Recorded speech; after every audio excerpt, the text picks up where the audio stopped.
being chased, thrown on the run, and it is caught. Touchdown, Keenan Allen. What a grab.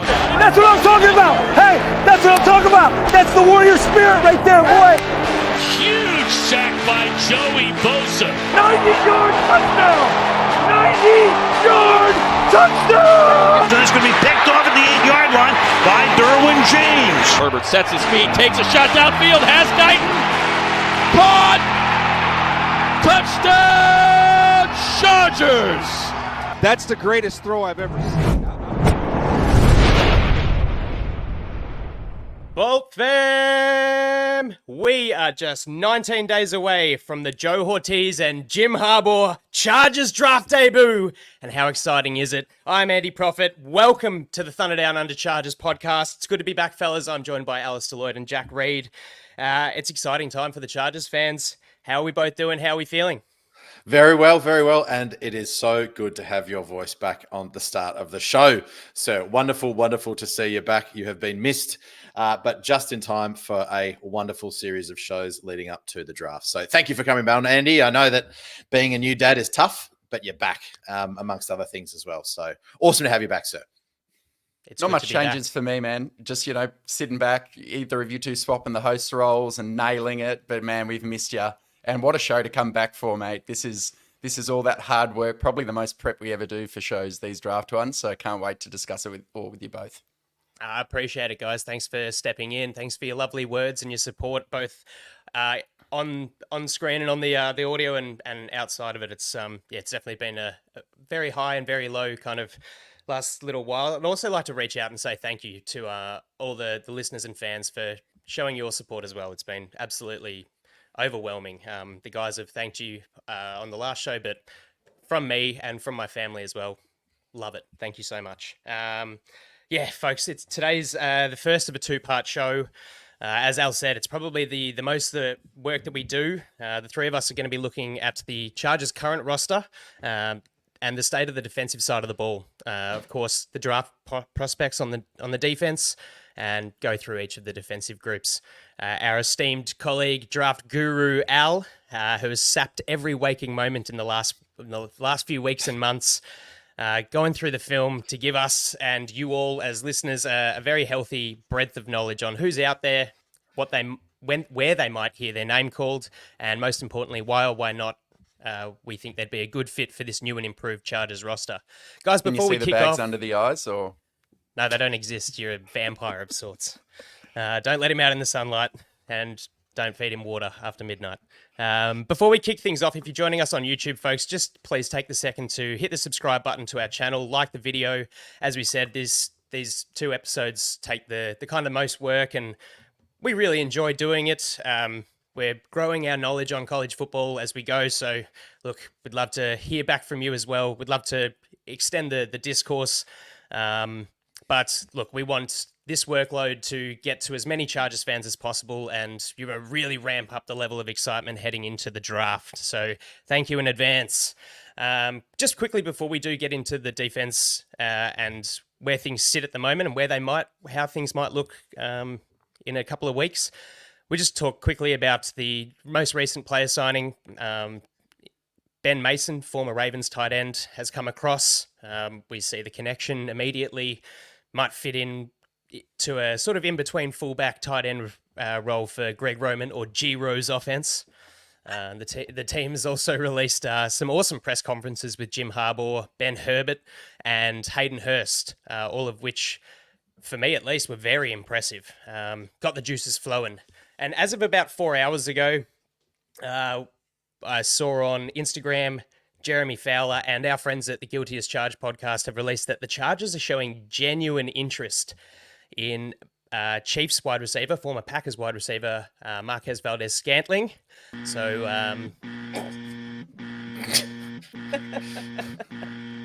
keep doing it. Just don't stop. So look, that's something to keep an eye out on. Every fan of the team knows that having lost Keenan Allen and Mike Williams, the receiver room looks a little bit bare. So some speed over the top, even with brick hands, Look, might not be the worst thing in the world, but maybe just as it's been this off-season, a lot of smoke and mirrors from Jim Harbaugh. Alrighty, guys, let's get stuck in with the defensive line. I think we'll split it up into the interior and the edge. So the current state of affairs, the Chargers have Morgan Fox, Scotty Matlock, Otito Obonia on the primary roster. Having, lost Staley's guys in Austin Johnson and Sebastian Joseph Day. So, Jack, over to you, man. What do you think, how do you think this kind of grouping fills what we need? And what do you think we're lacking? Oh, I think we're just lacking everything, aren't we? In the defensive interior, we're lacking experience, we're lacking size, we're lacking run stop ability, we're lacking guys that can play in the A gap and over the tackle as well. The exterior or the edge defenders, I think we're pretty solid with the returning Mac and Bosa and Tooley. But yeah, we're missing a hell of a lot. And it's been fascinating that we haven't really been active in the free agency market in those positions. So that does tell me that we're going to be looking at this interior class to bolster those stocks. And, Otito's coming off a pretty severe injury as well. And I think that interior is going to get a completely brand new revamped look, I think. I'm hoping that we go for some bigger boys as well, and I'm sure we'll get into those in a second. But I'm sort of sick of these SJD and Austin Johnson. For me, they just weren't big enough and heavy enough. I'm looking for guys that are around that 340 plus range, especially to play that smash mouth football. So, there are a couple of big boys that I'd like to see in our draft haul in a couple of weeks' time. I've got a feeling there's a certain player Jack might be excited about that we'll get to shortly. But, we've added Poona Ford, but again, he fits more of that 3 technique, slightly undersized position profile. So really, I agree with Jack. Without knowing specifically what Minter will run and looking at how Michigan's defensive tackles are structured, there's not like one unifying theme. It's not like always big or all small. And the Ravens mix and match as well. So we can get into some of those, Andy. There's a bit of everything. If you like your explosive undersized guys, if you like your big, stout boys, there are a few of both. And it's a reasonably deep class. I think probably the middle of the rounds is where you're looking for some of these guys in this class. A couple of elite players, but mostly that rounds 3 to 5 is probably where you're looking for those space eaters. Yeah, I think as far as like the philosophical sort of fit for Jesse Minter's defense, without him giving too much away in conversations, in interviews, block destruction, shocking effort, ball disruption, and obnoxious communication are his big 4 pillars for the efficacy of his defense. Versatility in players to maximize the ability to play with disguise, post-snap rotations. Obviously, that flows into the secondary as well. But yeah, you're really not looking, as you said, Al, for one specific type, I think. We're not sure what we're going to get with Otito returning, Poona Ford on a 1-year deal. I missed him. Morgan Fox, your third down pass rush kind of guy. And Scotty Matlock is, 3 tech and a little bit unknown, still very raw. So, look, do you want to get us started with some of the first round prospects just to look over because, they're the high prized names, I think, coming into this draft class. Yeah, I think there are only really 2 defensive tackle prospects who would be considered in the first round. The first one's Jazan Newton from Illinois, and the other is Byron Murphy, the second from Texas. Give you a quick blurb on each. Byron Murphy, the second, he's probably more of that guy who fits the slightly undersized player at 6'1.5", 297 pounds. And he really had the benefit of playing next to an absolute monster along the Texas defensive line. An enormous man. Tavondre Sweat, who we'll also talk about. But Byron Murphy is what you're looking for if you're trying to hit on a, dare I say it, Aaron Donald style of defensive tackle, where you think this guy's strength, his size kind of belies his strength. He has that incredible explosiveness, ability to kind of stack and shed despite size limitations. And there's something about those 6'1.5" defensive tackles, if they're strong enough to withstand double teams, with that leverage advantage at that kind of lower height, they can really get in and under guards and centers. So he's pretty exciting to watch. And then the other one's Jazan Newton from Illinois, or also known as Johnny Newton. Here's Johnny. I love this kind of fact about him. So Jazan Newton has 4 brothers called Jervon, Jejuan, Jershawn, and Jaquan. 2 of them played football. And he's kind of one of these guys who just leaps off the tape in terms of his intensity and his relentlessness. So his missed tackle percentage is a little high at 20%, but he's really good when he's lined up over the tackle, maybe not directly in front of the nose, but what he does is kind of uses his arms really well. And he had some particularly strong games against Michigan. So I expect in the Big Ten, he's the type of guy who might have at least piqued the interest of Minter and Harbaugh or Co. They're kind of the 2 main guys in the first round. I'm not sure if either of you managed to look at a little bit of them or have any thoughts, Andy. Yeah, it did. Look, I jumped on a little bit of, got into a little bit of tape.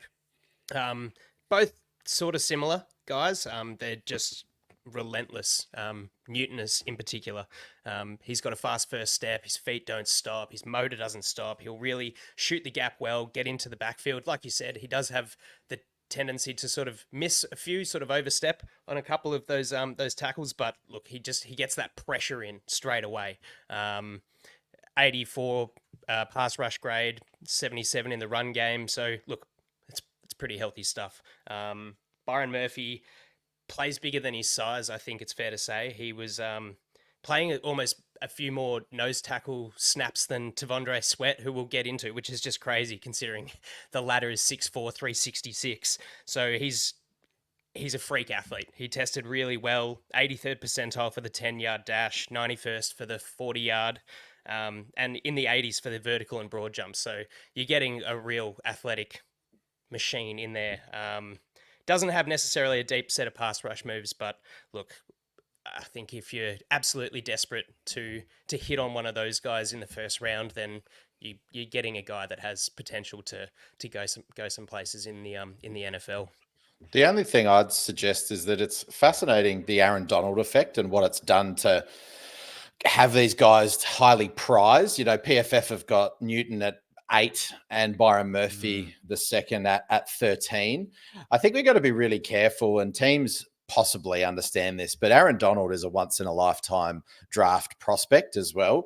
And if I look at Jazan Newton and Byron Murphy, both their pass rush win rates are substantially higher than their run stop rates. Yes. And so if I'm thinking from a GM from Ortiz's perspective, we've got some elite pass rushers in Bosa and Mack, and then you've got Tooley as well there, and then you've got your Morgan Foxes. I don't know if these are going to be these would be more luxury picks, but if you could see them in an NFL strength training program, aka Ben Herbert's, perhaps, even though they are undersized, being able to get some of that power, I still think these are probably 1 to 2 to 3 year prospects before we see anything major in terms of production at an NFL level. Because remember, the guards they're going up against are in that 310, 320 range, and very, very powerful. So it's the Aaron Donald effect, I think. Everyone's trying to find that next incredible interior pass rusher. So yeah, interesting. And I think that's a wonderful comment, because you need to temper expectations with these guys. We saw it with Kalijah Cansey from Pittsburgh last year. He was a little more undersized still. And Tampa would be really happy with his last 4 games of the year. He started to come into his own. But these guys do take a little bit longer. And like you, Jack, I'm not really sure if this is the way to spend a first-round pick this year. We would only ever consider it if we managed to trade down and pick up, Minnesota's pick 11 and pick 23. I just think with kind of some of the players we're about to talk about in later rounds, these 2 guys, although they're exciting to watch and fun players, I don't know if it's really what the Chargers need to be doing with the current composition with the roster. I'm with you. Yeah, I tend to agree. I think the point about, having great pass rushes on the interior is, it's nice to have. It is luxury, though, considering that we've managed to hang on to Mack and Bosa, and we've got Tooley developing. We really, Harbaugh's stout with his want to win the game in the trenches, and that means that we need to be able to stop the run and create that pressure. So yeah, I'd be looking at some guys later on. So our day two, Yeah. what are we sitting at? Because there's a couple of really interesting ones. There's a guy who tested incredibly well. And, there's a key Michigan defensive piece as well in there that that could be very tempting for this crew to pick up. Yes, and I'm going to call it. If you give me a choice between those two, I would take Chris Jenkins from Michigan. So I'll put my opinion out there on that one. Let's speak about Braden Fisk from Florida State first. So he's a 5 seasons player. He spent 4 with Western Michigan before coming across to Florida State in 2023. He was really not on the radar in the pre-draft process until he comes out at the combine and maybe has the best combine you will see from a defensive tackle. He came first in the 40-yard dash with a 4.78 second 40. First in the vertical jump, 33.5 inches. First in the broad jump, 9.9 inches. First in the 20-yard shuttle, 4.37 seconds. So he's just completely blew it up. But watching his tape, he some of that freakish athleticism does show up, but it's quite inconsistent. He plays with a lot of motor. He has some stout reps in the run game against double teams. One thing he does that's quite annoying is his pre-snap shifts are often too close to the snap and lead to slippage off the ball or being off balance at the snap. It's something I noticed quite a bit, particularly against LSU. But he at the moment he's more athlete, I think, than football player. He's got limited hand usage, plays a bit out of control, and he overwhelms some of these college guards, as Jack was saying. I don't think he's going to have that immediate success at the NFL level, but his motor is really nice. And a high-end comp who he made me think of was the old kind of pig farmer, pig stealer, Justin Smith, the white interior defensive tackle who played with Jim Harbaugh at San Francisco. I wonder if he just thinks, there could be a bit of that about Braden Fisk. However, you look at who the other potential guy is in that second or third round, and it's someone who's much closer to home, right? It's Chris Jenkins from Michigan, who has 34-inch arms at 6'3", 299 pounds, tested really well. What this guy does, to Jack's point, is play with stupendous effort against the run. He's got these violent hands, sheds initial contact with regularity, finishes his tackles with force, does a great job at keeping his eyes on the running back while holding off his offensive lineman before stacking and shedding. The concern with Chris Jenkins is his lack of pass rush upside, despite his kind of undersized nature. He's just had 4 sacks in the 42 games. So my concern with Chris Jenkins, and then Jack, you can jump in. It's a bit weird that you've got a guy who's 6'3", 299 pounds, which is undersized, whose real calling card is being a run defender. And that's a bit funny. At that size, I'd expect him to be a pass rusher. Can he translate to the next level relying on being a run stopper at that kind of frame and size would be my question about Chris Jenkins. I just think you've got to understand that how he's been deployed. And if he's been in Minter's defense, he probably would have had a very specific job. So he's possibly been able to build his body in a specific way that even though he could be undersized based on NFL prospect metrics, that he's been able to hone his craft. I mean, he eats up double teams, and perhaps just reading his profile, he is possibly one of the strongest players in the entire draft class at 29 bench press reps, I think it was. Yep. So, you know, he's possibly a ready-made run defender and has got his chops by being a run defender. So if you want someone, I think, to come in and plug in and play, the issue will be his arm length, and he might get controlled by heavier guards. But where does he line up? He's lined up in that B gap. He's over tackle as well. He's got that experience there. I mean, I love him. I think he plays with a hell of a lot of effort too. And the connection with Harbaugh and the program at Michigan almost sort of makes, I would call this almost a home run pick. Harbaugh said he's the guy who best represents being a Wolverine. He got Harbaugh's award for that. So it lines up. And I'll give you a chance, Jack, to speak about this because we haven't touched on it yet, but, you know, Ben Herbert, you mentioned him earlier about building up that strength profile. What did you think about Ben Herbert's intro presser and you know, it's obviously got a lot of attention on social Hey, just media. before you start, just bear in mind we're trying to keep a relative time limit on this, and Jack might end up putting himself into a coma talking over Ben. I'm actually not going to. I said it to you privately on the chat. I said I listen to him before I go to the gym. That opening press conference, the snippets from it actually get me pumped up. I love the detail oriented focus, the fact that you're putting plates away, you're responsible for your strength, you're responsible for your power, and the love it. What I like to see is the metrics, and they're not just metrics based on weight and time. They're actually small little movements. And Andy, I think you can jump in given your background, but I love the fact that they're focusing on really small things. It's not necessarily the amount of weight that you lift, but how strong are your joints? Those, neck flexion, and you've got shoulder flexion. You're talking about your hip girdles, all those things that if we think about players coming from a program like that, they're going to have strong tendons. They're going to have really strong all range of motion, not just up and down, north, south. They've got east, west as well. And they've also got your northeast. And I think all that range of motion and the strength in those small parts of your body is so key, because that's what you see most, especially in defensive linemen. It's shoulders, it's biceps tendons, it's ankles, it's knees, because of the amount of force that's going through them. So I just think the way that Ben Herbert talks about building bodies, the way that the fastidious nature and the absolute determination that he has in the way that he articulates what he wants, and also matching it with the data, not just a guy that runs around going, yeah, but actually the fine-grained data to show that players are improving.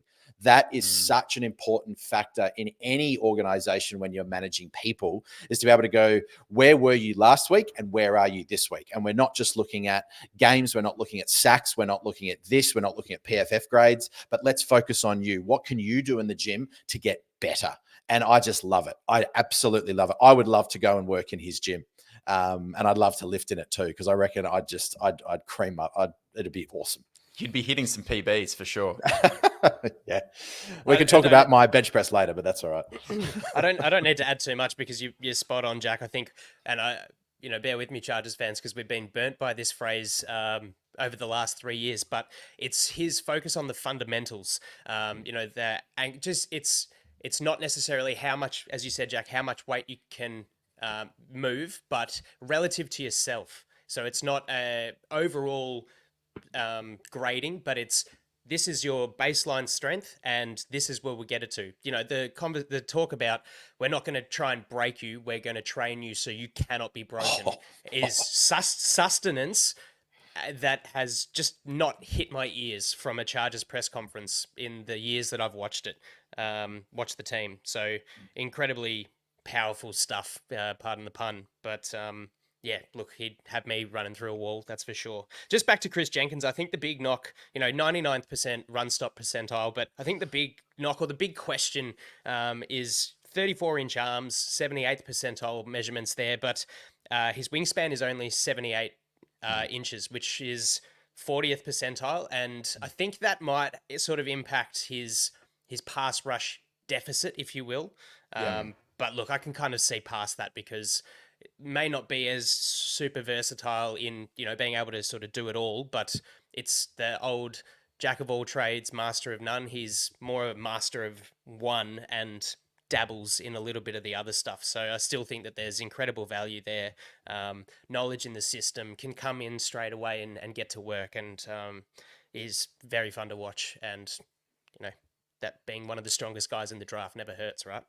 Can I jump in, Andy? Is just really quickly, and what you said, it's fascinating to now think that there could be some rookies that come in that are almost going to act like veterans, because the team's had a massive clear out, is that all these rookies will know Minter, will know Herbert, will know Harbaugh. And so it's going to be an interesting sort of philosophy of leadership. There's going to be so much capital and so many relationships that have been built over the last 5 years with players that could be coming into the building. That's something that I can't remember happening in Chargers or perhaps around the league recently. So, I wonder if he is going to cherry pick these players, or if Chris Jenkins, whether it's a 2-day, is going to be a little bit rich and they might need to bolster other places depending on who falls. But yeah, I just wanted to touch on that, Andy, because you brought up a really good point. No, that's more than fair enough. Yeah, it's a really interesting one. As Al brought up before. If we can manage to sort of trade back and get an additional day one pick, then it really opens up the doors for what you can afford, like the luxuries that you sort of can afford on day two and from there. So it's all a domino effect, really, and there's always things that we don't know in the philosophy. So it's fun for us to pontificate, but the chances that we're right, hey, look, at least we like to come to the discussion with some kind of an idea and some kind of method behind the madness. Al, are there any other guys on day two that you want to jump in or just sort of go over? There's some good names, some big names, or are you looking more sort of day three as I'm looking at day dudes? three, I think. Yeah. So just like in the interest of time, my kind of race through a couple of these from least exciting to most. There are two guys on the Clemson defensive line, Tyler Davis and Rook Arororo. I got it right, I think. You did pretty well there. I won't break down either of these guys. There's just something about Clemson defensive line prospects at the moment where I don't really know what to do with them because there has not been a good hit rate recently with Miles Murphy and Brian Brzee and Cleveland Ferrell and what they all are these guys who are really good at moving all along the line, don't really have the sack numbers, but are just good, solid run defenders and play with effort. So you don't know that they're ever going to develop into a plus starter, but 100% could be players as part of a defensive line rotation. So if one of those names gets called, Tyler Davis is probably the better run defender. Ruka Rowe is the more... wasn't it so? One from two. Damn it. I know, give me the buzzer. But he's a bit more a chess piece where he can actually play in multiple spots, but probably not quite as stout. Those guys may be later rounds, then moving up. If you're looking maybe in round 4 for more of an undersized pass rushing type, who we've now discussed that profile, I really like Michael Hall Jr. from Ohio State. Andy, I know we both watched him and were pretty impressed by kind of his get-off, quickness, active hands, arm over move, speed to finish, playing through the whistle with violence, and another guy who really played well against Michigan last year. So, you know, he dominated the Senior Bowl, didn't participate at the Combine because of a hamstring injury, but if you're looking for an undersized player to develop, he's a type of player who's very likable, but at 290 pounds, he will need to put on a lot of weight to play in the NFL, I think. And then let's quickly, before moving on to edge rushers, talk about this guy, T'Vondre Sweat. The cannonball. 6'4.5", 366 pounds. Comically large human being. This is the second heaviest person to weigh in at the Combine since 2009. So what you expect with this type of guy, obviously, is maybe play stamina is a problem. And of course, that does show up on tape. If the snap lasts longer than 3 seconds, he's in trouble. But somebody get me a Diet Coke. but I almost don't really care because it is almost impossible to move this player backwards and force runs elsewhere because of his his elite gap integrity. He demands a double team on every single snap, or else he risks penetrating into the backfield on any given play. And for a guy of his size, great feat. 15.3% pass rush win rate, 85.3 pass rush grade. And then his run defense grade, of course, is elite with 92. So it's not like he's a guy who's not offering any upside at all. He's more of a pocket pusher than a pocket collapser, but who cares? If you plug this guy into the middle of our defense, it will work wonders from all the guys on the edge. So I'm all in on T'Vondre Sweat. We've got to stop saying all in. I won't do it again. But T'Vondre Sweat is definitely a great prospect. I wouldn't love him, in the second round, but if he's there in the third and we have an extra pick, easy.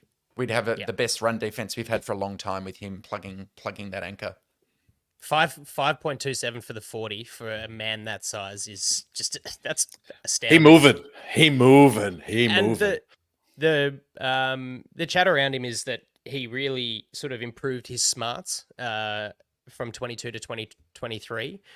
Which is great because I don't think that weight is really sustainable from a conditioning standpoint moving into the league and for, career longevity. So good that he's improved the smarts and, when to use his hands and how to use them, just in case he does, drop the weight and he doesn't just have to kind of rely on being an enormous man anymore. He's also apparently a great teammate, a lot of fun to be around, and just like a good dude. So, pretty I fun. love him. Pretty I love fun him. stuff. I think of Vita Vea, who I loved. I think of Jordan Davis, who I loved. I think of Jalen Carter, who I loved. Possibly not their level of talent. They were all first round picks. However, you'd think that if he sheds 20 pounds, he's playing at sort of 340-ish. The other thing with a man this size is that he naturally is very high, which means a lot of because he can't get down low, which means he lacks that leverage. Perhaps that's why he's not necessarily a pocket collapser. He's more of just a pusher. But geez, as I said, I've been wanting an anchor in the middle of our defense a defensive line for however long. I love the big men. I think they're great for the game. They're awesome. And these physical beasts don't come around very often. So please, it'd be awesome if we picked up this guy. But like the first three that I said, I'll be watching his career very closely. And for those of you who we all know how amazing Jalen Carter was in his rookie year, but watching Vita Vea for the Bucks now that Aaron Donald has disappeared, he's someone that I watch very closely, and he had a great season last year as well, getting his body right. So Tavondre Sweat, please. Yeah, nice. All right, let's move right along to the edge defenders. Pretty incredible scenes from the Chargers to be able to retain Mack and Bosa with the development of Tui Pelotu, and then we've got Andrew Farmer. But look, it's kind of made it clear that this is certainly not a position of need for the Chargers at the moment. I mean, that said, what the chances are that we'll have one or either of Mack and Bosa come 2025, there's still cause to just sort of be wary. So maybe what I'm trying to say is you don't need to be taking an edge in the first round. Far more a luxury than a requirement. But look, there's definitely some incredible talent available. It seems like there's about 3 guys that are sort of in the top 20 prospects, and it could actually work well for the Chargers that if the league kind of does get a bit of a run on in the draft process at the position, then it does make a lot of other players at different positions available. I'll just run through the 3 standout guys, I guess. Dallas Turner from Alabama, Jared Verse from Florida State, and Laitu Latu from UCLA. There's some pretty awesome tape to be had there, and yeah, especially on the last guy. Like I don't know what you do with it. But Al, I'll let you break down those 3, and then we'll jump in over the top where we need to. Yeah, sorry, I know you're drooling. Look, if the Chargers, again, if they trade down, I know no one will be thinking edge, but it is possible because, as you said, Andy, the likelihood that both Mack and Bosa are there in 2025 is slim. There's a chance both would be gone. And I know you've got Tooley, but you're still looking to take best player available. And at pick 11 or pick 23, especially 23, if one of those 3 guys was still there, there's a good chance they'd be the best player available.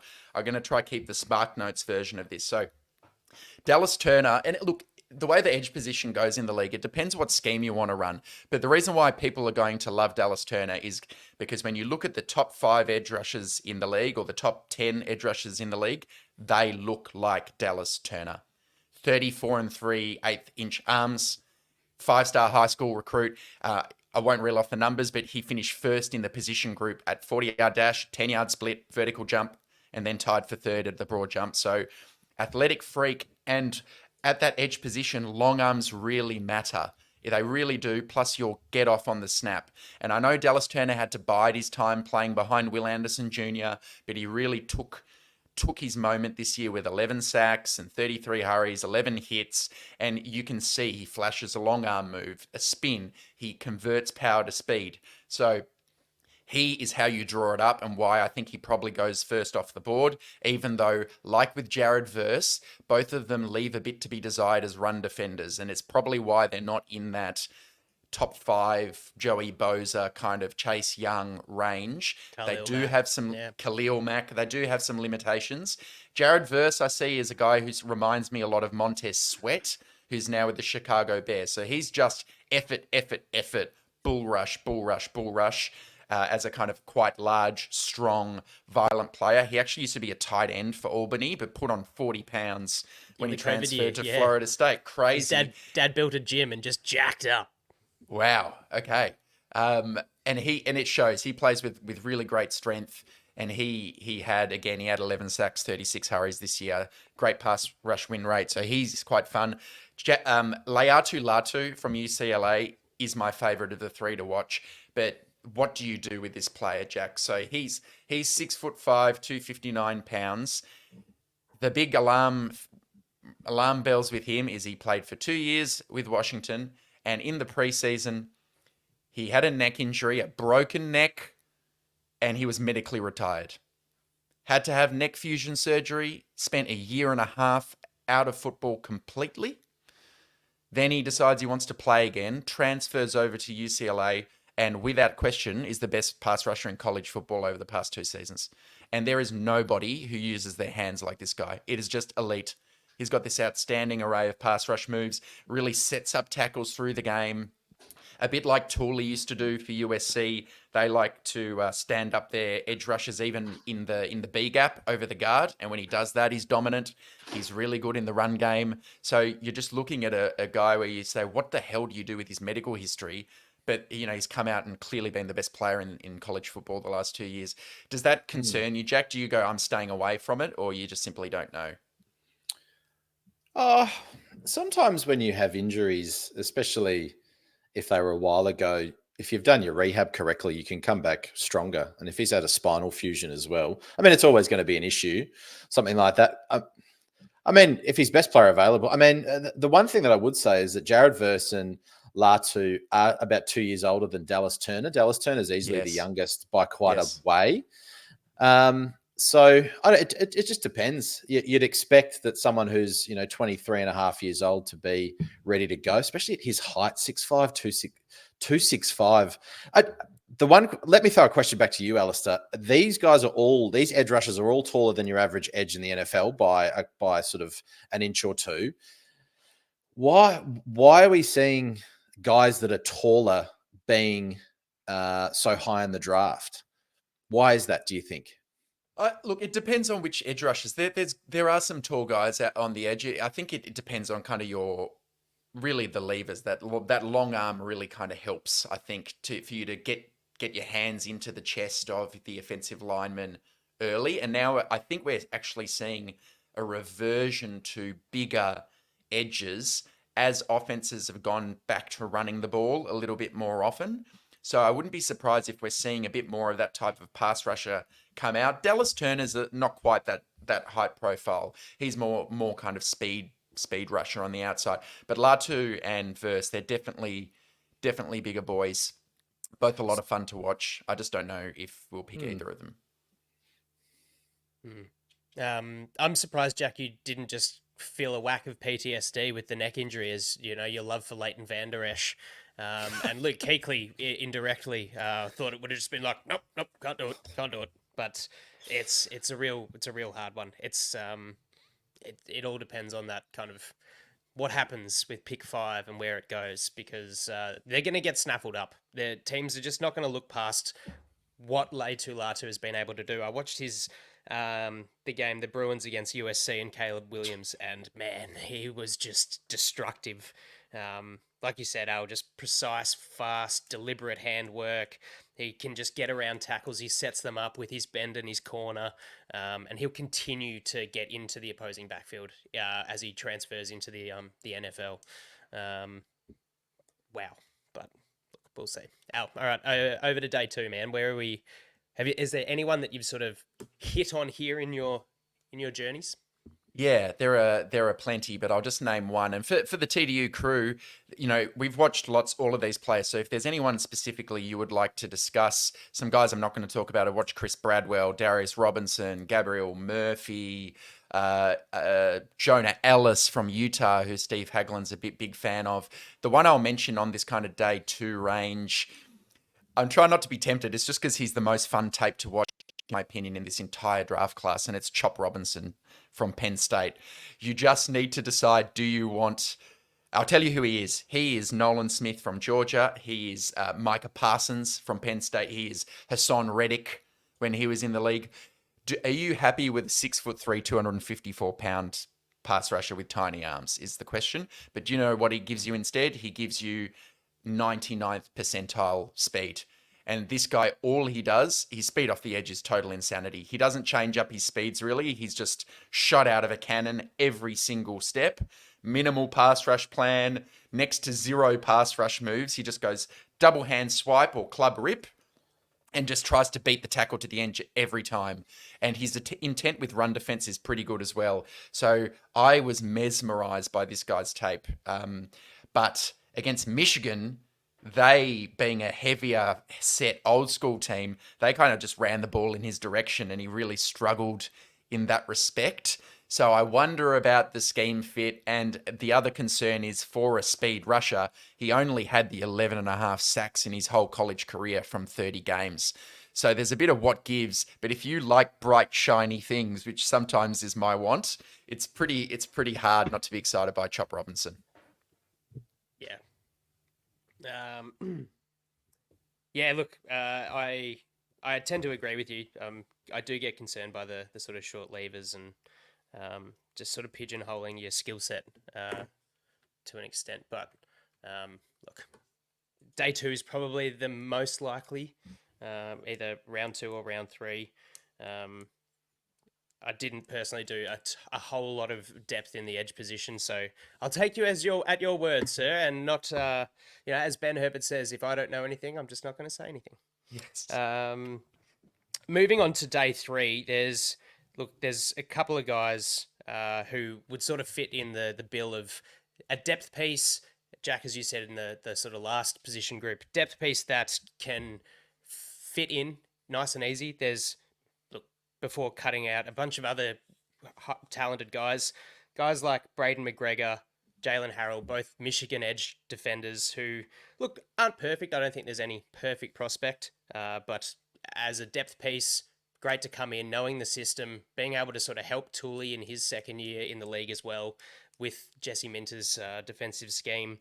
Al, did you happen to check out either of those guys? Do you have any other takes of day 3 prospects for a sort of versatile edge defender that can sit behind the 3 stars we've got? I found Michigan's line such that it was really hard to focus in on single players. So I briefly watched them, but I was more taken by the way that unit plays as a collective rather than those 2 individual players. But they know the scheme. So would you be surprised if they were drafted? Not at all. See, that's kind of why I brought them up. Yeah, it's definitely not high worth draft shouting them out. It's not high draft capital. There's clearly like a relationship, and Jalen Harrell still had a 19.9 win rate percentage, 6 sacks, 86 pass rush grade, and a 72 run defense grade. So he's pretty well balanced. Decent size, similar size to Braden McGregor, who I think is like an inch taller. He's got a little bit more weight, kind of an extra 15 pounds. But yeah, look, like I said. But on day 3, there are 2 guys who I quite liked. The first was Muhammad Kamara from Colorado State, and he's really created a lot of production in terms of getting home. He struggles to run the loop and flatten the corner. He's got limited bend. So if you think about some of Kansas City's edge rushers, these kind of guys who maybe struggle to bend but really look to push through the tackle, he was that type of player. If you want to take a risk on a Chris Rumphian type of player, the guy who I enjoyed the most was a guy called Austin Booker for the Kansas Jayhawks. He's just very weird though. He's 6'4.5", 240 pounds. Very, very light. But he's one of these guys who I don't know why he's coming out yet. So highly inexperienced, but enticing prospect. One of the fewest career snaps you'll ever see from a draftable prospect, only 525 snaps. But you watch him and he's got like these really unique dimensions, thin frame, but long arms, but actually has a really, really good array of pass rush moves. Really nice. He does a spin, he does a long arm, he's got an inside counter. And when he went up against Texas, who they've got a guy, Kelvin Banks Jr., a left tackle, who's probably going to be a first-round player next year. He made him look silly. And so I think if you're looking for a high upside boom or bust kind of project piece at the edge who can develop with Ben Herbert, Jack, in the weight room, Austin Booker from Kansas would be a good one on day 3 if he's still there. Alistair, have you done any work on Javon Solomon as well? I haven't got to him. I got to Bird, but not Solomon, no. What's standing out to you about him? Oh, it's sort of that weird tweener, and that I think our next group will be linebackers, Andy, if I'm not mistaken. But because I was looking at, okay, day 3, I think he's ranked. Where is he ranked? He's ranked by PFF as the 117th player of the draft. I just was in that weird. I sort of went from, when you do those mock drafts, and the top 60, you go, oh yeah, I'm starting to know really well. But when you get past 80, you're just kind of shooting fish in a barrel. So I just looked at some weird names. Is he the guy from Temple? I've forgotten. Troy. Yeah, Troy Trojans. Yeah. So, I mean, he's weird. He's 6'2", 6'1" at 246, but he tested incredibly well. His hand size is in the almost 100th percentile, and he's fast for an edge, but geez, his height and his weight are in the 10th percentile. Just as an athlete and the way the toughness that he played, I looked at a YouTube clip, and my God, he plays hard. So if it's a bright, shiny thing that you don't want in round 2 or 3, maybe he's sitting there purely as an athlete in round 4. And so it'd be really fun to see something like, I don't know. I quite liked him just from a toughness standpoint and from a guy that just seems athletically gifted. And you can hear some, lack of certainty in what we're discussing with this position group, listeners, because it is really hard to know what Minter wants from his edges. As we discussed on a previous show, Jack, the edge group in Michigan went from having some elite Hutchinson, Ajabo type players to more of a makeshift room last year. They worked really well. And if you look at the way the Baltimore Ravens have approached edge, where Ortiz came from, not necessarily elite rushers. They're happy for some guys who can drop into coverage, guys like Kyle Van Noy, amongst others. Clowney last year, yet we decided to keep Mack and Boza, neither of whom are great at dropping into coverage. So it's left us fairly uncertain about even what type of edge prospects they would like to see in this scheme. So I'm just keen to see who they pick, and it might give us some kind of indication as to how they want to build that group in the Minter defense. Before we move on to the linebackers, I think based on that, looking at having guys that can fall back into coverage, but also, retaining Bosa and Mack, as you said, who aren't the best guys dropping back, does that then maybe put a higher reliance on coverage linebackers, or just more versatility on the linebacker position? Great segue. I should have done this beforehand, because I'm really interested on your take. I don't know if you got to him, Al, but smaller school guy, which is always a little bit, how you going? Jalen Green from James Madison. He finished the college season with a season-ending knee injury last year.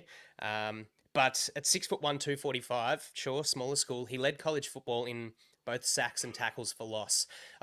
Maybe not this guy specific, but suffering a season-ending knee injury is obviously a red flag. Is that something that, he could very well drop? Is that something that if you were to put on your GM hat, you'd be kind of willing or open to running the risk on, especially with how our conditioning team and group has come about? I just want to know your thoughts on that specific the JC philosophy. Jackson kind of guys are now gone, right, where you worry about it. But I'm hoping with this new strength and conditioning stuff, we ain't going to be seeing the Chargers players giving that, the gym facilities an F in the NFLPA survey moving forward. Getting out the stick vac and making everything pristine and clean. Hopefully, you can see sweeping the sheds. You can see I do a lot of domestic work around the home. Hopefully that signals a real change in our philosophy and the willingness of the Spanos family to invest money in the things that matter. Hopefully we see an upgrade to the catering stuff and all these things players have complained about in the past. But these days across the league, you're seeing players return from ACLs and still be really, really good. Sometimes it just takes 12 to 18 months to get back to where they were. And I think age is probably a relevant factor too, right? An ACL for a 31-year-old versus a college prospect. I wouldn't be as concerned, but it's easy for a lawyer to say that without one iota of medical training at all, man. So depends on risk appetite. That's what the draft is. It's a bit of a crapshoot. If you think you can land a really good player who's fallen due to an injury risk, some organizations like to do that. Others, more risk-averse ones, do not. Yeah, cool. Very diplomatic answer. That's good. All right, straight over to the linebacker group. Saw a fair bit of movement through the team, as you boys have covered in the last couple of shows, but we're sort of left with Nick Neiman, Dion Henley, Troy Dye, and Denzel Perryman. We've got an athletic type in Henley, a jack of all, master of none in Neiman, I guess, the downhill experience run stuffer in Perryman, and hopefully just a special teams contributor in Troy Dye. Jack, how does this sit with you? The group needs more polish and more versatility. And leadership. I don't know. I don't know if polish is the way to look at it. I think that perhaps, as Alistair alluded to it earlier, what is the edge linebacker group going to look like? You've got athletic beasts for pass coverage, you'd think, in Neiman and Henley, and then you've got Perryman as your run stuffer. So are we going to look to load up on seemingly edges, or they've been classed as edges, but they might be more athletic? Or are we going to load up on run stuffing or sort of bigger linebackers, and we're going to deploy them on the edge of the defensive line? It's really interesting to see. But I think the one thing that we can expect, and we've talked about it numerous times already, is that there's going to be this rolling rotation of players coming in and out. There's not going to be one. There's perhaps not going to be a 3-down linebacker. I might expect that there's not going to be one guy that we have on the field all the time, like Kendricks was last year, because to try and find that skill set in a linebacker these days is bar impossible. Especially as a rookie. To guy that's fast enough, that can read the game enough, that's big enough to tackle, running backs and shed blocks. You just won't be able to find it. They're at the linebacking group in San Francisco is kind of the archetype, but no one has really been able to replicate that in the last number of seasons. So, it's going to be fascinating. And I think the size and weight is going to be more a factor here in this linebacker group than I think we've ever seen before. Yeah, I am philosophically fascinated with linebackers in the NFL. I think you go one of two ways. Jack's just alluded to one of them. You're either looking for long, rangy Fred Warner prototype who gets in the way of passing lanes because they've got a great wingspan and they're 6'3", but those guys typically lack the sand in the pants, for want of a better term, to come up, and sometimes they miss some tackles because they've got long torsos, but they don't have as thicker legs. Then you flip it around, the other prototype, who I view as the Roquan Smith prototype, they're more 6'1". They have these massive thunder thighs, a bit like Perryman, and they're the guys who hunt near the line of scrimmage, and they're going to smack you in the face if you try and run between the tackles. I think just moving to this kind of first collect group of linebacker prospects, you can fit them into these categories because you've got Peyton Wilson from NC State, who Tao is a massive fan of as a Wolfpack aficionado. I also liked his tape quite a lot. He's 6'4" and an athletic freak. He kind of finished first in the 40-yard dash and the 10-yard split. He comes with substantial injury history. He did his ACL in high school. He's got a history of hamstrings. He's had surgery on both shoulders, played 2 games in 2021. So he's beat up, but he's played 5 seasons. He's also one of the older prospects in the draft as well. Yeah, that kind of comes in. Maybe with that extra experience, he comes in and hits the ground running, but he possesses that great sideline to sideline speed to cover running backs into the flat and be dare I say it, Luke Kuechly type, who's a real leader in the middle of the defense type. I say, when you got to comp these guys, you're not saying he's going to become Luke Kuechly, although would love it if he did. And then on the other side of the ledger, the one I see more like Roquan is Junior Colson from Michigan, who Minter will really know well. He's more the commander in the middle who plays close to the line of scrimmage. His missed tackle rate was elite. And it shows up whenever you watch Michigan. He only missed 4.7% of his tackles. We've not had anything like that at the Chargers for years and years. He's quick to trigger downhill in the running game. A bit ineffective as a blitzer because he gets stuck on guards a little. And in coverage, he just doesn't have that wingspan, right? But he's the guy who plays closer to the line. And then I see a hybrid of those two players as Edgerrin Cooper from Texas A&M, who's 6'2", 230 pounds, 34-inch arms. He has some scary kind of reminders of Kenneth Murray when he used to play at Oklahoma. But if you're looking, oh man, he reminded me of him, but I thought he was a little bit bigger, right? But a little bit better along, more advanced in his game at this point than Kenny Murray was. But what he's really good at is playing as a QB spy. He did it against Jaden Daniels for LSU. That's obviously a role that the Chargers could do with having to come up against Patrick Mahomes and the Chiefs 2 times a year. And if you're looking for that kind of just that ball of putty who has everything you'd ever want in a linebacker, the way he's built and his speed, but, you know, maybe he's a little slow and doesn't see it yet because of the instincts. Edgerrin Cooper, for me, is that kind of guy. He doesn't panic or get grabby downfield in coverage. He can really hit you when he comes up to the line. So those 3 guys, I think, are at the top of this particular class. Yeah, I think that's a really good way of sort of splitting them up and categorizing them. I watched Edgerrin Cooper against Ole Miss, and look, he's incredibly athletic, good downhill operator. At times I thought he seemed hesitant committing to the stop. Then at other times he looked like he was sort of over committing and misses the step. Started the game off pretty slow and looked a little lost. And I think that's why when you said Kenny Murray, I was like, yeah, I hear that. But Kenny Murray, sort of athletic, headless chook.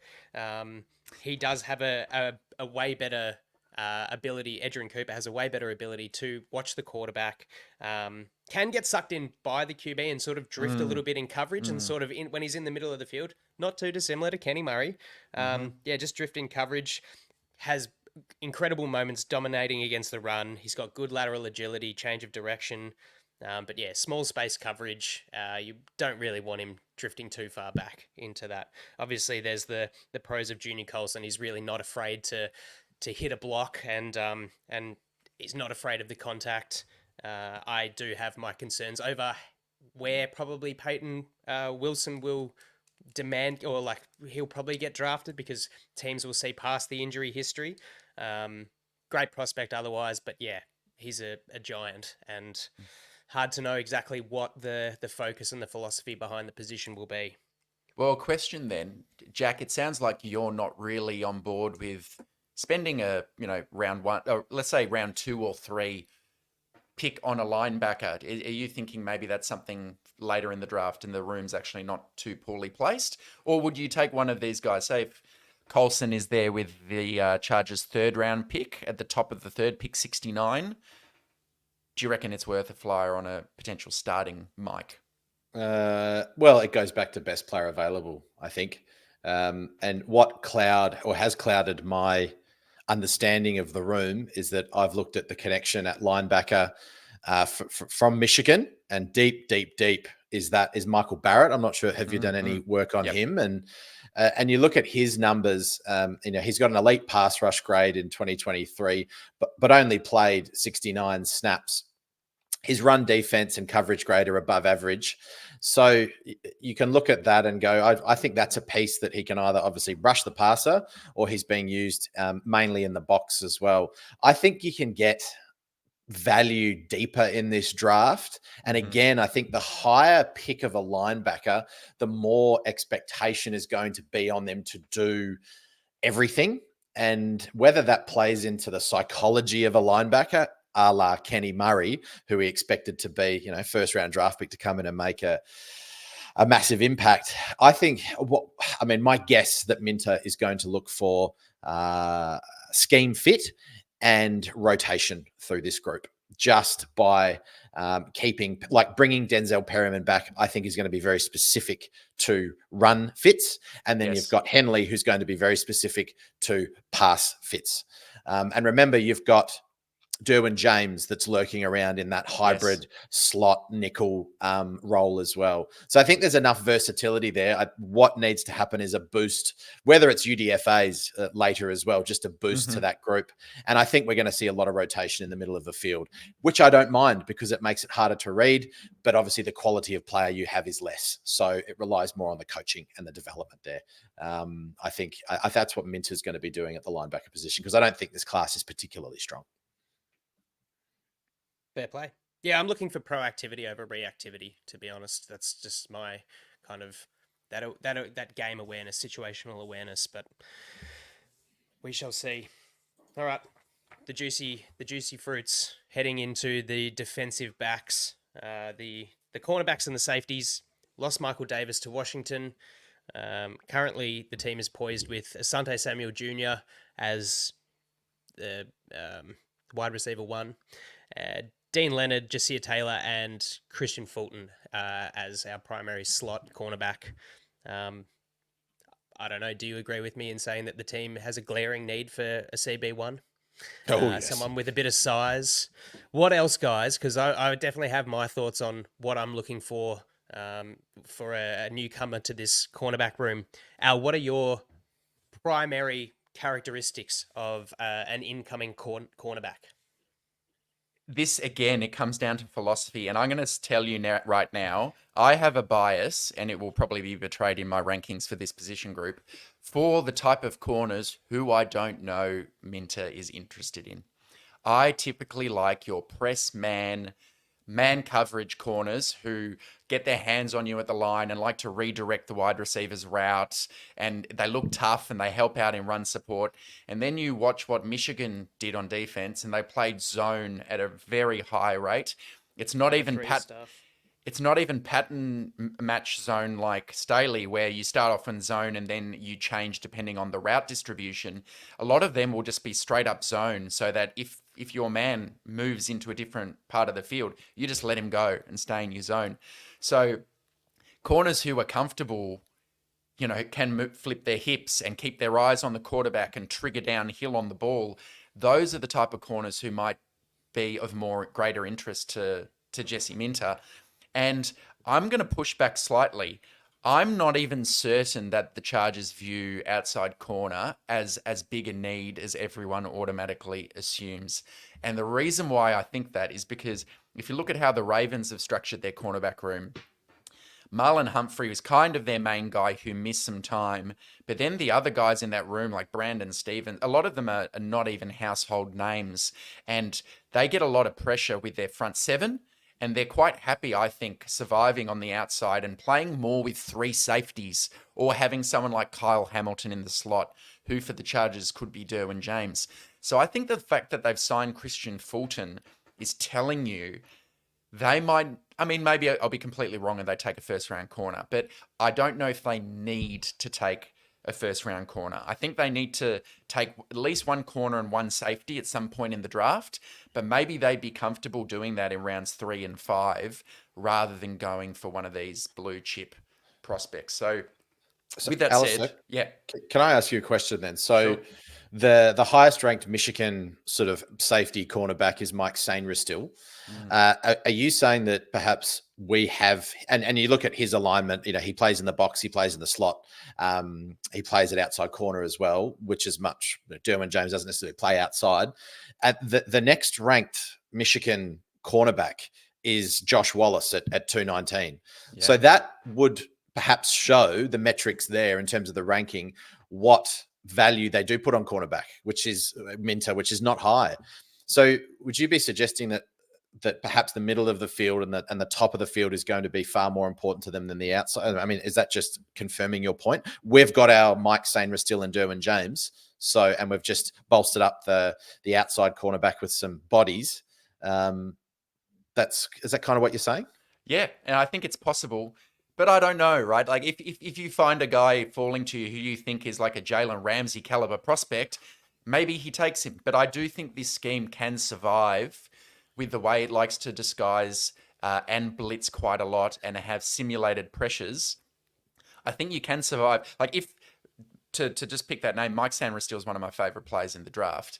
And if they took him in the second round, it would tell me that maybe Derwin isn't going to do quite as much of the slot stuff and will play safety a fair bit, but they'll rotate. And maybe that is kind of enough for them to feel comfortable with Fulton and Asante on the outside. And Leonard, you've still got Leonard, who showed some moments last year, and then have Jasir and Sandersteele and Derwin in the middle. So that's the kind of philosophical view I have. Andy, let's talk about these first round cornerbacks.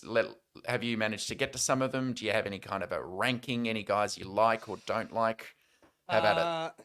Look, I'd just like to say the idea of taking Mikey Sandersteele is that versatility, the post snap, disguise, that sort of thing that I touched on at the start of the show with what kind of Jesse Mint has been throwing out there as like what his sort of base philosophy is.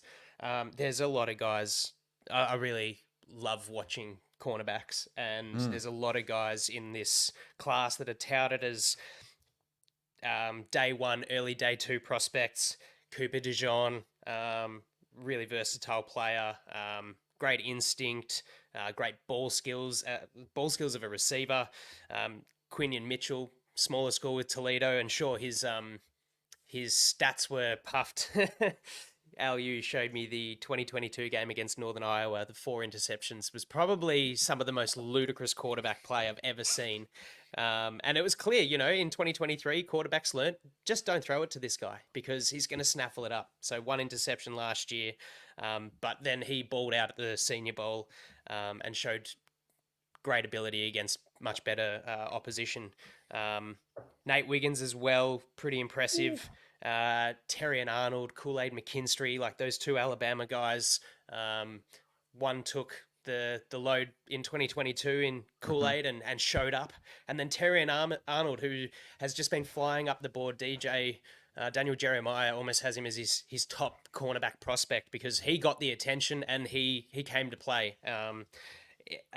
Look, I just really enjoy it. But for what your beliefs in the philosophy are, I understand and I tend to agree. And so I'm sort of a little bit more interested in what I want to see out of the cornerback room improve is the tackling ability. So we'll get through these guys, and then there's a guy who might be available at the top of the 3rd round who I like in particular, but I'll hold off on that until let's break down Cooper DeJean, Quinion Mitchell, Wiggins, Arnold, and McKinstry. Man, like Okay. How do you rank these sort of 5 guys? All right. I'll give you my ranking, and mine is kind of it's scheme agnostic. So just the guys you're looking at the press and the man stuff and just ball talent, that kind of thing. Yep. Yeah. So True if I'm cornerback kind of profiling, yeah. That's right. So grading in a vacuum, my favorite corner in the class is Terrion Arnold. As you mentioned, I just see him as having the most upside. The way he plays, how smoothly his hips move, just the intensity as a run defender, the fact he can play in the slot as well as outside. I really didn't see much not to like about him, except if there's anything that really matters at NFL level for a corner in terms of athletics testing, it is probably the 40-yard dash. There really is a kind of, when you look at first round busts at corner, it's because they couldn't test in the 4.3, late 4.3 range and find themselves in the late 4.4 range. And Terrion Arnold ran a 4.5 flat at the combine that I think people have stopped thinking of him as, a top 10 pick. And now they're thinking of him as in the mid-teens. And this is kind of something that was a concern about Jeff Okuda when he came out at Ohio State, and he got taken with pick 3 of the draft, and it just hasn't worked for him. So that is my concern about Terrion Arnold. If you just watch the tape, one of the best times you'll have just watching 3 games of that guy play. And then opposite him, Kool-Aid McKinstry, or Garquincy Kool-Aid McKinstry. He's actually my second favorite corner. I don't know what's happened. Like, he's one of these people who just for some reason people get a bit sick of talking about him because everyone thought he'd be the number 1 corner after the year he had in 2022. And you alluded to it, Andy. In 2022, he got targeted 80 times And this year they just stopped throwing at him. 39. And Yep. it's not like he played any worse. He's still graded 88.8 this year. He's just really good at his craft. He reminded me of Patrick Surtain. The same sort of stuff with Surtain, where people got a bit bored because he doesn't have the gaudy ball production. He kind of forces more incompletions than picks balls off. But I think he's solid as a rock. I don't see too much to be worried about. There's some, again, like Terry, on deep speed is not his best thing. There's some tightness in his hips. Jack, A.D. Mitchell got him in a bit of trouble against Texas, just with like he completely froze him in the end zone where he went to fake out and then inside slant, and Kool-Aid just didn't move at all, and it was a touchdown. So there is a bit of that to worry about because he's a little stiffer, but he's a guy I really like. Nate Wiggins from Clemson, feisty. He's got that 40 time, doesn't he? He's got that long speed. What did he run? A 4.28? Yep. Unbelievable.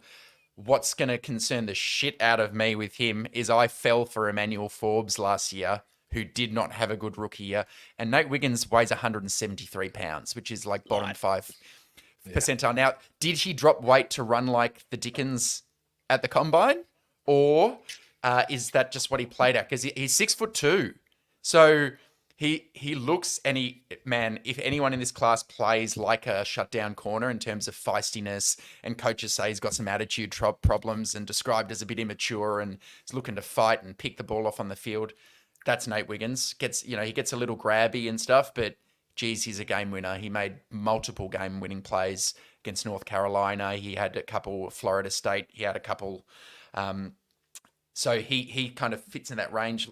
Last two I mentioned, Quinion Mitchell, Andy. I'm happy for this to be clipped off, and I have not heard a single commentator say one bad word about Quinion Mitchell. Nope. He's had the best pre-draft process you've ever seen, and when you has his combination of elite PFF grading and elite athletic testing, those players almost never bust. However, I'm a little bit lower than him than everyone else, and the only reason why is I'm concerned about the lower level of competition he played at Toledo. He basically did not play against a Power 5 school, and when he did against Ohio State, I watched that game and he did not have a very good game. He had one really good rep on Marvin Harrison Jr. He gave up some passes. For what it's worth, PFF gave him a 44.1 grade in that game. And the other weird thing is he played 91% of his snaps, 10 yards off the line of scrimmage, in complete off coverage. He had fewer than 10% of snaps at press. And even though he did that at the Senior Bowl and everyone thought he was the best in show and did it really, really well, to me, no one is acknowledging this risk profile around a player who played for Toledo against the best team he played, had a poor game, and kind of dominated some very bad programs, like you said, Andy. So everyone's just saying he's a top 10 pick and he's going to be dominant at the next level. And perhaps he will be. But for me, I actually have him behind the Alabama cornerbacks.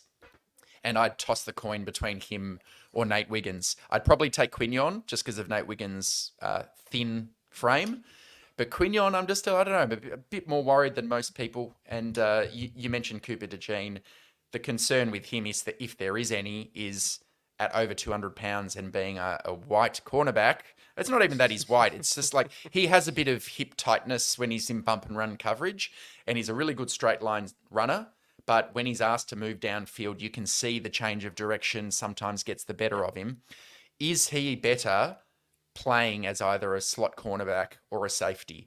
I think the answer is yes. I would be uncomfortable with him as a pure outside corner in the first round. And then the question becomes, if your plan for him is to play him as a slot corner, is it worth spending a top 20 NFL draft pick on that kind of player? Yeah, for sure. So I've been talking for a while now, Jack. I'll let you jump in with any thoughts about those players. But there's a lot of focus on corner for Chargers fans. It is a really good corner class, and I like those players. But how do you see it? Let me go philosophical, and let's think about the teams in our division that we're going to have to beat, or the kind of players that we're going to have to beat. Now, all roads go through Kansas City.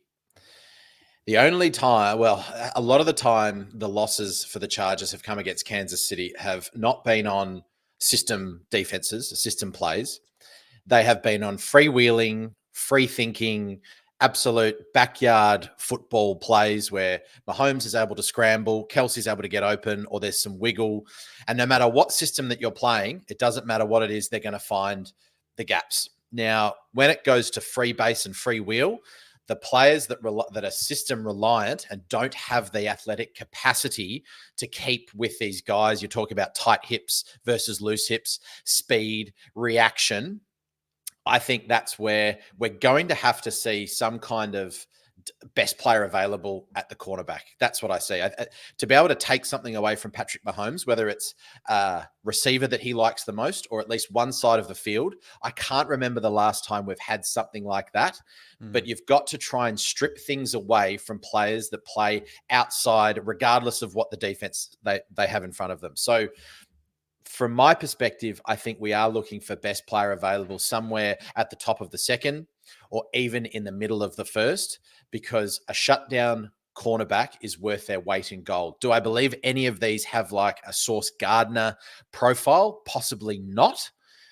However, you still got to have those, the further away you get from the ball, we can talk about interior, linebacker, offensive line, running back, that is in quite a tight box, hence the name. The further you get out, it is about 1v1. It is about mano e mano and how well do you match up against your opponent. And I think it would be remiss or it would be negligent to not take a solid corner in this class, given the depth. That's where I land in the philosophy. Yeah, that's a fantastic observation. And if you're looking for those corners who maybe are a little better at stopping two-way goes or when the play breaks down and becomes a scramble drill, I actually think the best in this class are Terrion Arnold, probably Quinion, and Nate Wiggins. I think Terrion Arnold's incredible at it. He that route squeeze, that ability to stay to bridge that gap between you and the receiver, regardless of what they do, he does it as well as anyone that I've seen in the last few years. So, yeah, good pickup. Andy, do you want to say anything about those players before we talk about some other day 2 players or day 3 at corner? No, pretty happy with how well we've covered them. Mm-hmm. Okay. Day 2, I am going to talk about a guy who is what we need in terms of run defense. It's Ennis Rakestraw from Missouri. So all of those corners we discussed earlier, Terrion Arnold's probably the best run defender, but if you watch 2 games of Ennis Rakestraw, straight away you're going to say, this guy's a ferocious tackler and he plays with an edge and passion for the game. He's a complete lunatic out there. It doesn't matter if it's against Georgia, LSU, he's really, really good at setting that tone and coming up and helping his teammates. And you can see it on the All-22, Andy and Jack, that like you see it straight away. You see the guys who look for excuses not to come in and help. And you see the guys who are shooting in there like animals trying to tackle. And it just stands out like the proverbial. And Rakestraw is one of the guys who does it. Now, he comes with some injury concerns. He's had a torn ACL in his past.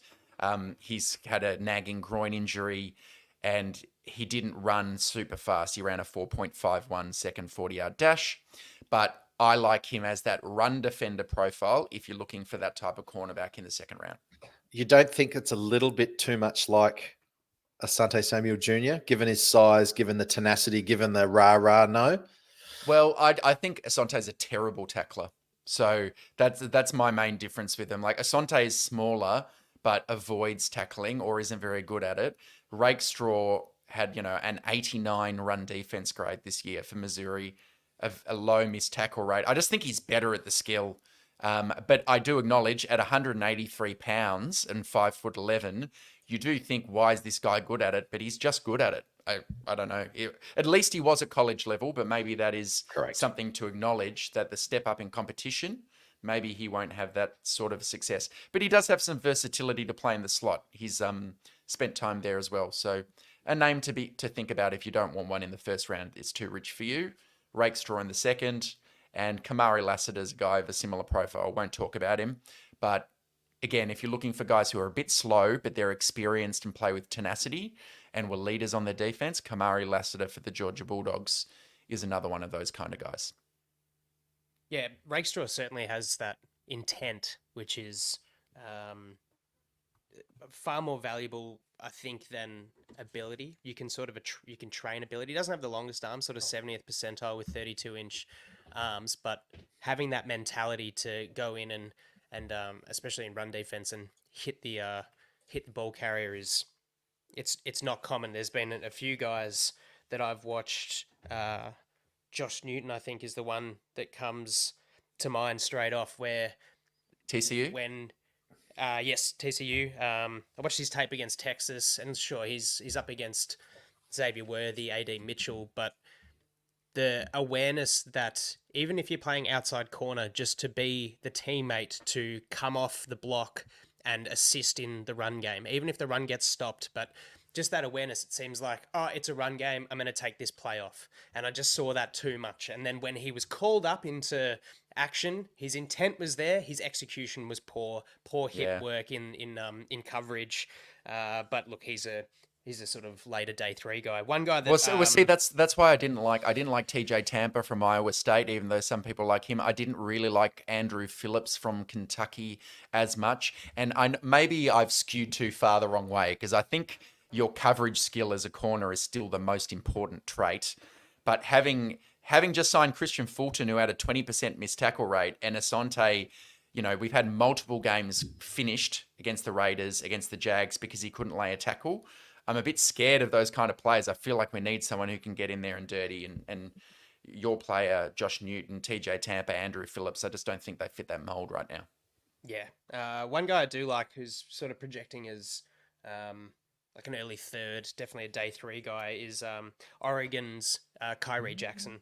Haven't watched him, man. So let rip. He's a giant, 6'4", 194 pounds, 4.5 40, which is crazy for long legs like that. 11'1" broad jump, 5.7 missed tackle rate, like just crazy. And when I think of what we have at the moment, real fun, man. Just a beast. Look, he'll have his deficiencies and things like that.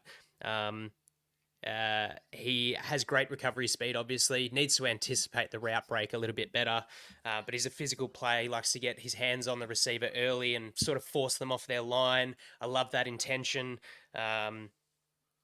Length's a huge plus for his press coverage. Forced him completion rate, 23.7, 98th percentile.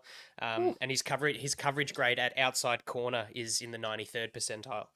Real shutdown potential. Just needs to sort of work. Is that just straight coverage, or is it man or zone? It's just straight coverage. Right. At outside corner. This is kind of not being agnostic to this the sort of philosophy. His skill set is that of a press man cornerback, but I just love the physicality he brings. His hip flexibility is great. Footwork, they're just better than anyone else I've seen sort of with that size profile. Gets his head around, gets his body around to, track the ball. But look, that when I think of what the group is missing at the moment, it's that shocking tackling, and this guy just wraps him up. Big dude. So he's someone that if it's the mentality is cornerback isn't that pressing, I would be all about him. And I'm, of course, as always, open to hear why others think not. But please, guys, for someone a little bit different, like I just thought, man, like he's gonna smoke some dudes, and I will be a big supporter of Kyrie Jackson if he winds up a Charger. I'll also just be really interested to see how his career goes, and whether all his mentality and with that tackle rate, he's just adept at run defense as well. Did you say 6'5" or 6'3"? 6'4" in the middle. 6'4". Okay, it's very tall for a corner. It's very tall. Like almost like Brandon Browner, the old Seattle days. Are you making fun of my coverage skills? Sorry, a bit of a Simpsons reference there. It's good. If there are any other cornerbacks you like, listeners, let us know. I would be remiss not to shout out my absolute favorite, Renato Green from Florida State, in terms of sleepers. Just flick on his game against LSU this year and take a look at the job he did on Malik Neighbors and Brian Thomas Jr. I don't think any corner in college football did a better job. Cam Hart from Notre Dame. Again, if you're going to judge a player based on how they perform against the best in show, he did really well against Marv Harrison Jr. for Ohio State. So there are a couple of guys I like, but, we've watched quite a few more players than that. If they're, Max Melton, DJ James from Auburn. Let us know what you think in the comments, TDU crew. I know there's lots of followers of the draft, lots of opinions. Eric and other listeners from Bolts from the Blue, let us know, and we're happy to unpack any specific players on the YouTube comments.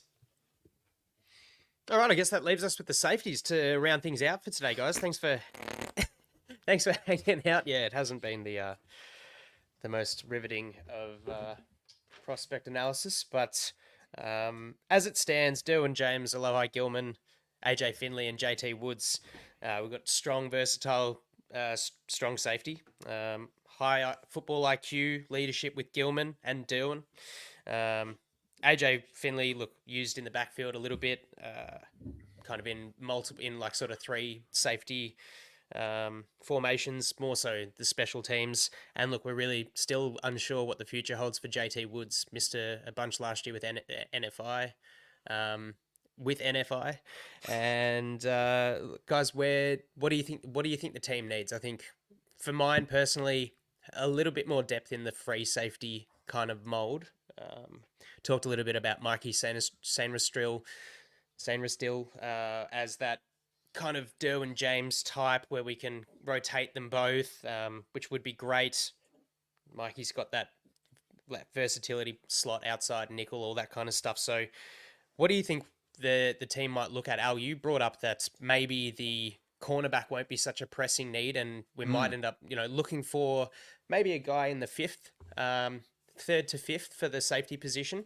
What do you, before we get into the sort of top prospects, what do you feel about the philosophy and the angle that the team will take?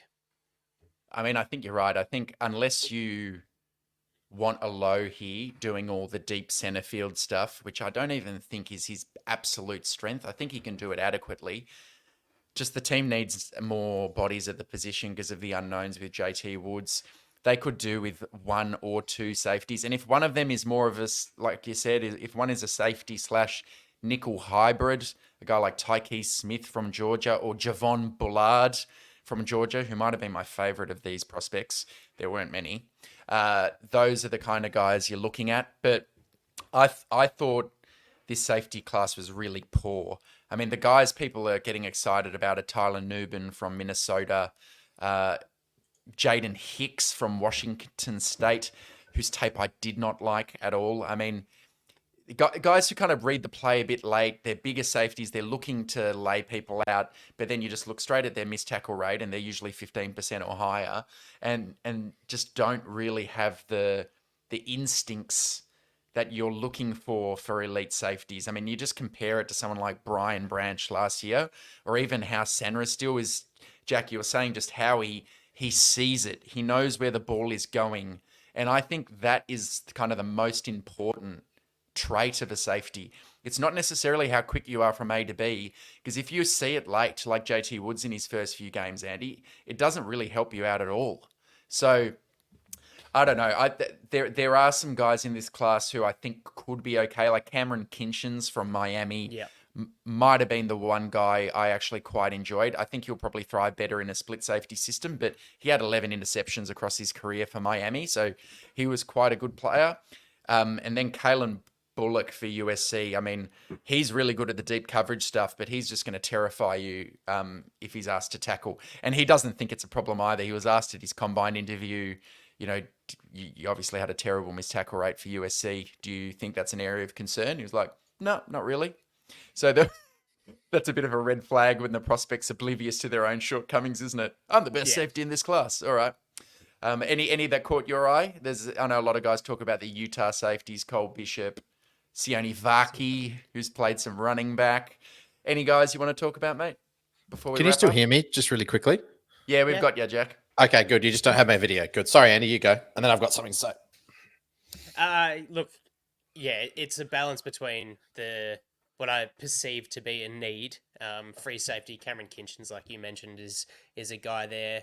I was initially sucked into Jaden Hicks for his sort of hitability, ferocity coming across there. But I don't want to look and call me myopic, but I don't really want to look at day 1 or 2 in particular at safety. I don't think it's a class where best player available will be at the top of rounds 2 or 3 as a safety. There could be shortcomings with that where you wind up, falling all the way down. Jalen Simpson's a guy that I've thought was quite interesting. Okay, I haven't got to him. Sort of in the, where have I got him? Top of the 6th, perhaps. Where's he from? Auburn or something? Auburn, yeah. Managed to sneak in a little bit of his stuff and did a great job at not really writing any notes down, but did enjoy watching him. As far as, a 6th round pick, there's some decent attributes there. So where do you sit with it? Where do you sort of feel like the team might head? Anyone in particular that you're like enamored by? Not enamored. I thought it's one of the weaker safety classes of recent years. So it will just depend philosophically. But there are a couple of guys who, would unpack a bit more of their tape if we ended up selecting them. But like you, I'm thinking day 3. Jack, what did you want to say about the safeties? Well, that's a great connection because what I looked at this group, I didn't find them particularly enamoring at all. But if we're using the Ravens as an archetype to how they were built, especially in the secondary, you go back to the days of Ed Reed and DeWarn Landry. They've always had a guy in the backfield, Ed Reed being it for numerous years. And they've tried to pair a superstar with someone. You go through, Bernard Pollard goes with Ed Reed. And they're also really willing to spend in the free agency market on that position. They clearly value it, whether it's free safety or strong safety. Remember, Eric Weddle had all-pro seasons playing there. You've got Tony Jefferson who walked in there. Eric Weddle and Tony Jefferson were one of the deadliest safety duos in the league.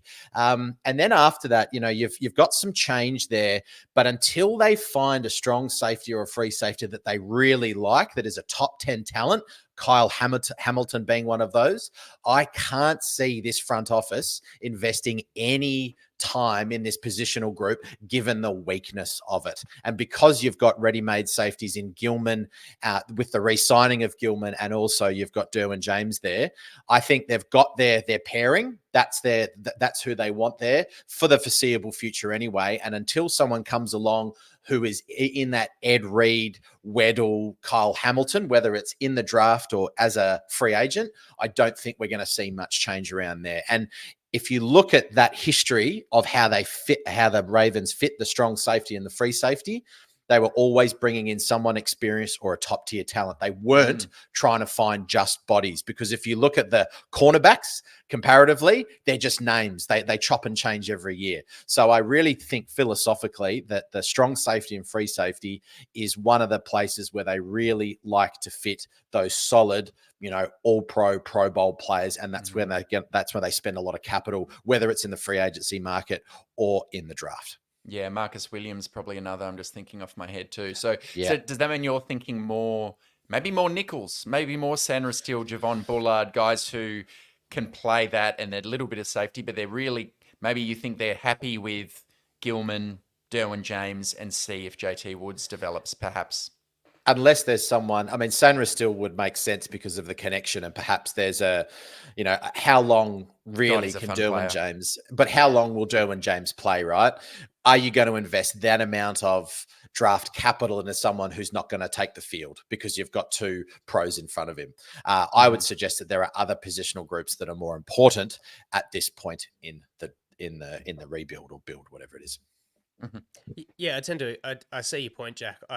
What I take out of, spending that capital on a Mikey Sainristil is, as I just sort of said before, is that disguise and versatility, and it changes up your sort of packages. And a lot of what this off season has been is smoke and mirrors, and I think that will truly translate to, this is what we'll show you, but you have no idea what it means. And Jack, you're a big fan of that sort of amoebic philosophy and all that sort of thing. So still plenty of stuff can occur in free agency, and and we might be completely wrong, but it's fun to know. It's great. Thanks, Al, for doing a heap of work and coming to this rather than with more than us just all sort of shooting in the dark. So it's been a lot of fun. And anything you guys want to add to this sort of defensive back group, or you're pretty happy that we've kind of covered it as much as we can for now?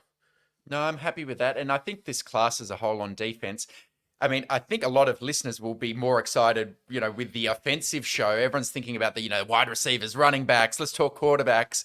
And even for the Chargers, the fact that they do have Dew and Bosa and Mack, I think people are deprioritizing it.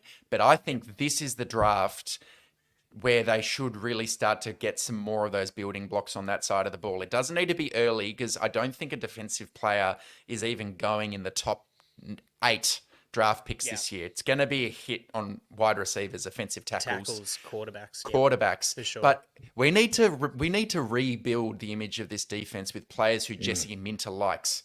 And this might be the time right now. Trade back, accumulate picks, and hit on some late round linebackers like Ulofoshio from Washington. Hit on some special teamers, hit on some later round DBs, and start to build it with cheap talent on that side of the ball. So it's been fun talking about it with you.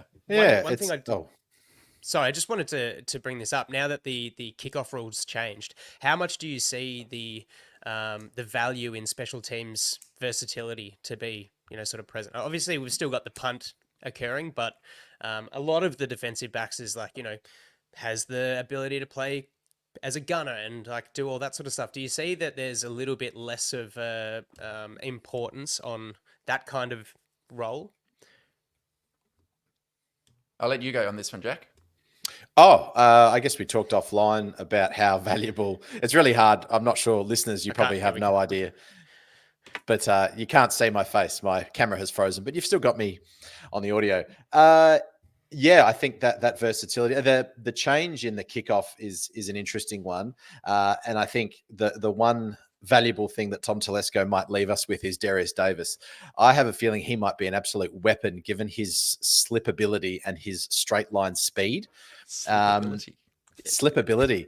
And I have trust. You are becoming American, Jack, with these made up words. Love it. Fick and fucking fukin. There is going to be a big coaching change. That is quite a large strategic change in what you're going to have to tell your players and how you're going to adapt. And I think that we've got probably one of the best coordinators in the league. So I feel that special teams is going to be a really big focus. And given the way that we like to build, and as you said, Alistair, find those guys later, get draft capital, special teams might be becoming more and more important as a whole for the league. Not that it always was, but it was always the one that no one really thinks about. But at the end of the day, it's all the hidden yardage that wins you games. Yep. Very good point. Well said. Been a heck of fun being back with you two fellas, talking about this. It's, the first draft, as I said at the top of the show, of the new regime. And we're not just going to sit back there and just wait for no boring moves like TT would do. We've got the world is our oyster, and it is excitement city. We've kind of touched on the nitty gritty stuff of the defensive side of the ball this week. We'll be back this time next week talking about the fast, flashy things, all the sex appeal of who's the best wide receiver to take at number 5, or is it tackle? Is the Harbour ideal to beef up the O-line? Are we going to see 3 offensive line pieces taken in the draft? Thanks for joining us today, guys, and come back next week and we'll go through it all again.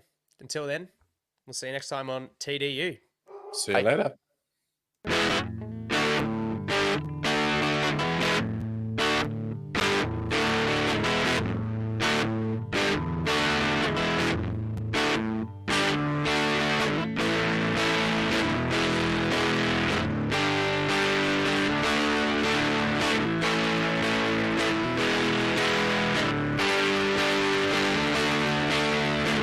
Back pedals looking, firing. He's got Floyd turning. Got it. Zigzag. 10, 5, high step. Touchdown.